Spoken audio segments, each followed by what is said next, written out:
Acid क्या होता है बाबू? जब किसी पदार्थ को जल में घोलने पर हाइड्रोजन आयन देता है तो उसे अम्ल कहते हैं। अम्ल की पहचान?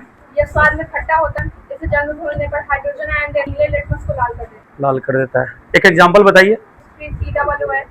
तो HCl जब वो जल में विघटित जब वो टूटता है जल में, उसके लिए केमिकल रिएक्शन क्या हो सकता है? थोड़ा बोर्ड पर बना के दिखाओ।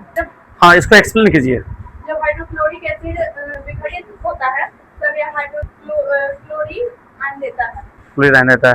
तो एसिड की पहचान आप कैसे कर सकते हैं? कोई एसिड है, उसका क्या लक्षण होता है, क्या कैरेक्टर है कि हम उसको एसिड कह सकते हैं जल में घुलने पर? एक एग्जांपल, इथाइल अल्कोहल हो सकता है क्या?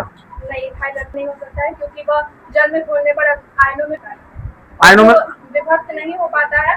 तो जो विभक्त नहीं हो पाता है वो विद्युत का चालन नहीं करता है। ग्लूकोज होगा क्या?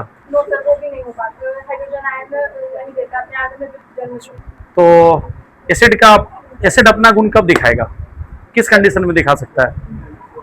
तो जल में घुलने, इसका मतलब जल में घुलने पर एसिड हाइड्रोजन आयन देता है। अपने आयनों में विभक्त हो जाता है तो उसे विद्युत घुलने पर एसिड हाइड्रोजन आयन देता है। अपने आयनों में विभक्त हो जाता है तो उसे विद्युत का सुचालक कहते हैं। और जो पदार्थ नहीं हो पाता वो विद्युत का चालक।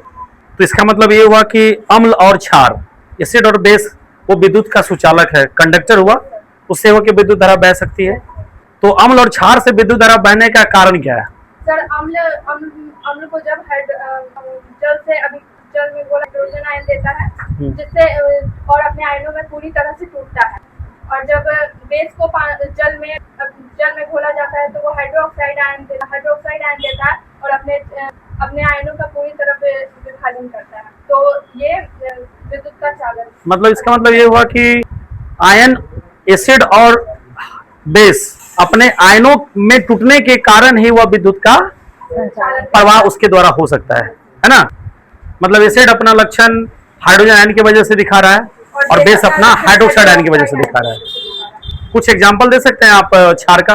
NaOH और CaOH का Vol2 MgO। इसका नाम क्या होगा? Al2O3 का नाम, केमिकल नेम? Aluminium oxide.